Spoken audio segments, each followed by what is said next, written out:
Hello everyone, আজকের এই ভিডিওটি আমি ধারণ করতেছি তাদের জন্য যারা ইউনিভার্সিটি এর থার্ড ইয়ারে এবং ফোর্থ ইয়ারে আছেন এবং আন্ডারগ্রেড লাইফ শেষ করার পরে আপনারা ক্যারিয়ার হিসেবে কোন পথে যাবেন এইটা নিয়ে ইনডিসিশনে ভুগছেন। এই ভিডিওটি দেখলে আশা করব তাদের ডিসিশন নিতে সুবিধা হবে।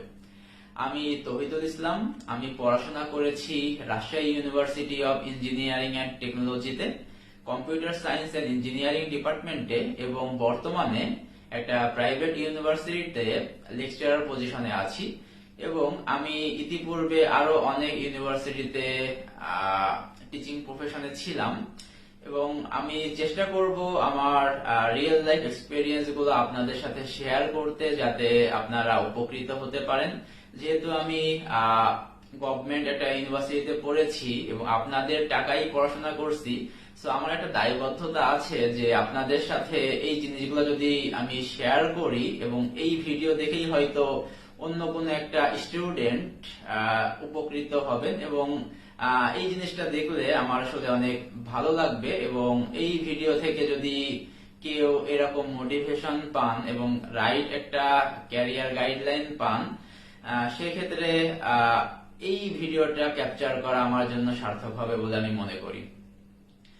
তো আমি প্রতিনিয়তই আমার ফেসবুক অ্যাকাউন্টে মেসেঞ্জারে মেসেজ পাই আমার ইউনিভার্সিটির জুনিয়রদের কাছ থেকে যে ভাইয়া আমি থার্ড ইয়ার অথবা ফোর্থ ইয়ারে আছি, সিএসসি ডিপার্টমেন্টে পড়ছি, আপনার জুনিয়র, আমি ক্যারিয়ার হিসেবে আসলে কোন পার্টটা বেছে নিতে পারি। সো আমি বলবো সিএসসি থেকে আন্ডারগ্রেড শেষ করার পরে আপনার অনেকগুলা অপরচুনিটিস ক্রিয়েট হবে। লাইক আপনি টিচিং প্রফেশনে আসতে পারেন, আপনি যে কোনো সফটওয়্যার ইন্ডাস্ট্রিতে যেতে পারেন, আপনি মেশিন লার্নিং অথবা ডিপ লার্নিং ইঞ্জিনিয়ার হিসেবে কাজ করতে পারেন, অথবা আপনি হায়ার স্টাডিজে যেতে পারেন, বা আপনি সরকারি জবের প্রিপারেশন নিতে পারেন। এখন আপনাকে আসলে থার্ড ইয়ার অথবা ফোর্থ ইয়ার থেকে মনোনিবেশ করতে হবে যে আপনি আসলে কোন দিকে যাইতে চান এবং সেই দিকে আপনাকে একটু একটু করে তৈরি হতে হবে যে এই জিনিসগুলো আমি করতে চাই, তাহলে 1 বছর এবং 1.5 বছর পরে আমি আসলে নিজেকে এই জিনিসগুলোতে এঙ্গেজ করতে চাই, তাহলে আমার এখন কোন কোন জিনিসগুলো একটু দেখা উচিত। সো এরকম একটা স্টেপ বাই স্টেপ ওয়াইজ প্রসেসে আগাইলে আমি মনে করি যে আপনাদের জন্য অনেক হেল্পফুল হবে। ওকে, সো আপনি কোন ক্যারিয়ারটা চুজ করবেন এটা একান্তই আপনার ব্যক্তিগত ব্যাপার। আচ্ছা, আমি যদি একটা একটা করে ইন ডিটেল সেগমেন্টে যাইতে চাই, তো প্রথমে চলে আসি আপনাদের মধ্যে যারা সরকারি জবের প্রিপারেশন নিতে চান। তো আমি মনে করি টিচিং প্রফেশন একটা ভালো অপশন হতে পারে, কারণ এখানে আপনি অনেক টাইম পাবেন এবং সেই টাইমটা আপনি আপনার সরকারি জবের প্রিপারেশনের পিছনে ব্যয় করতে পারেন এবং এক্সট্রা ভাবে আপনি এখানে টিচিং প্রফেশনে আসার ফলে একটা এক্সপেরিয়েন্স পাচ্ছেন, যেটা আপনি পরবর্তীতে অনেক জায়গায় শো করতে পারবেন। আচ্ছা, এরপরে চলে আসি যারা সফটওয়্যার ইন্ডাস্ট্রিতে যেতে চান। আমি বলবো তারা কি টাইপের সফটওয়্যার তৈরি করতে চান, বা আপনি ওয়েব ডেভেলপার হইতে চান, আপনি ফ্রন্ট এন্ড ডেভেলপার হইতে চান, ব্যাক এন্ড ডেভেলপার হইতে চান, অথবা আদার্স যে কোনো ইন্ডাস্ট্রিতে আপনি যেতে চান, সেই অনুযায়ী আপনি কিছু আসলে প্রজেক্ট তৈরি করুন এবং সেইগুলাকে একটা পোর্টফোলিও আকারে রিপ্রেজেন্টেশনের চেষ্টা করুন। যত ভালো ভালো এরকম প্রজেক্ট তৈরি করতে পারবেন, আপনার ক্ষেত্রে আপনার ক্যারিয়ার গুলাতে রিচ করার প্রবণতা এবং ওই রিলেটেড ফিল্ডে আপনার নিয়োগ পাওয়ার প্রবণতা আসলে অনেক বেড়ে যাবে। সো সফটওয়্যার রিলেটেড ইন্ডাস্ট্রি গুলোতে আসলে এই জিনিসগুলা বেশি দেখা হয়। আপনি যে প্রজেক্ট গুলা করছেন এইগুলা থেকেই মেইনলি হচ্ছে আপনার কোশ্চেন গুলা বেশি আসবে এবং হচ্ছে আপনার এই প্রজেক্ট গুলাই আপনার পরবর্তী যে কোনো জব ক্র্যাক করার ক্ষেত্রে গুরুত্বপূর্ণ অবদান রাখবে বলে আমার মনে হয়। এখন চলে আসি যারা হায়ার স্টাডিজে যেতে চান। সো হায়ার স্টাডিজে কম বেশি অনেকেই যেতে চান, মেনলি আমরা দেখতে পারি যে আসলে পিএইচডি এর ক্ষেত্রে ফুল ফান্ডিং পাওয়া যায়, মাস্টার্স এর ক্ষেত্রে ফুল ফান্ডিং পাওয়াটা একটু চ্যালেঞ্জিং হয়ে যায়।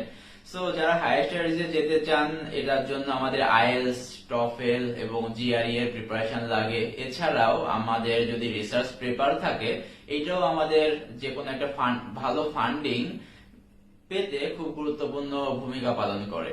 সো টিচিং প্রফেশন এটার জন্য one of the best option বলে আমি মনে করি, কারণ টিচিং প্রফেশনে আসলে আপনি এখানে টিচার হিসেবে একটা এক্সপিরিয়েন্স পাচ্ছেন, যেটা আপনাকে টিএ বা টিচিং অ্যাসিস্ট্যান্ট পেতে অনেক গুরুত্বপূর্ণ ভূমিকা রাখতে পারে।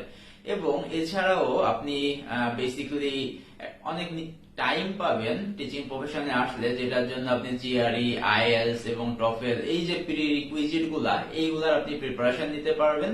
এবং যেহেতু আপনি টিচিং প্রফেশনে আছেন, আপনি কন্টিনিউয়াসলি পড়াশোনার মধ্যে আছেন এবং আপনার এই প্রি রিকুইজিট গুলা ফুলফিল করতে অনেক বেশি হেল্প করবে এই টিচিং প্রফেশনটা।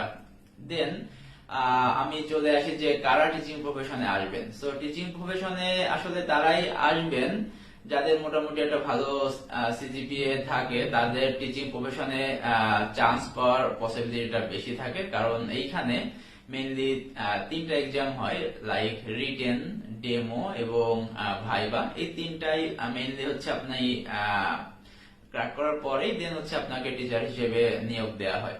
সো যে জিনিসটা আমি বলবো যে আপনারা অ্যাটলিস্ট আপনার দিক থেকে বেস্ট ট্রাই করবেন যাতে আন্ডার গ্রেড একটা মোটামুটি লেভেলে ভালো সিজিপিএ থাকে। এবং আমি বলবো 3.5 is a good CGPA to get into the teaching profession. So যত বেশি ভালো সিজি রাখতে পারবেন আপনার জন্য বেটার। এবং আন্ডার গ্রেড লাইফে একটু নোট বেশি না পড়ে একটু আপনারা চেষ্টা করবেন যে মেইন যে বইগুলা, এই কনসেপ্ট গুলা একটু ভালোভাবে পড়তে, যেটা আপনাকে টিচিং প্রফেশনে আসলে অনেক হেল্প করবে।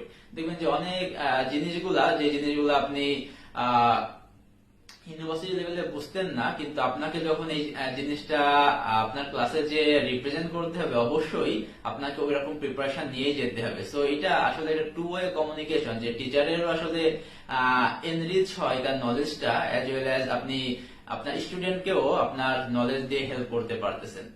সো আশা করব আজকের ভিডিওটা আপনাদের কাজে আসবে এবং এই ভিডিওটা যদি আপনারা দেখেন আপনাদের ক্যারিয়ার রিলেটেড ডিসিশন নিতে সুবিধা হবে। এবং নেক্সট ভিডিওতে আমি চেষ্টা করব যারা সিএসসি ব্যাকগ্রাউন্ডে আছেন এবং টিচিং প্রফেশনে আসতে চান, সো কি কি জিনিস প্রিপারেশন নিতে পারেন।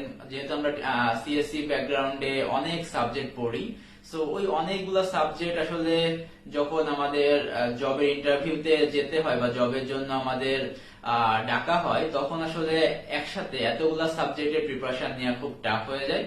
সো আমি একটা গাইডলাইন দিতে পারবো আপনাদের, যেহেতু আমার 4.5 থেকে 5 বছরের একটা অভিজ্ঞতা আছে এবং আমি বিভিন্ন ইউনিভার্সিটিতে এরকম জবে অ্যাপ্লিকেশন গুলো করেছি এবং সেখানে পরীক্ষাগুলো দিয়েছি।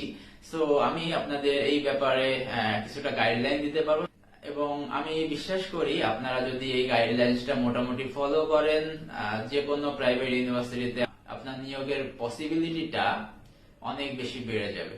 সো ধন্যবাদ সবাইকে, দেখা হবে নতুন কোনো ভিডিওতে। ভালো থাকবেন, আল্লাহ হাফিজ।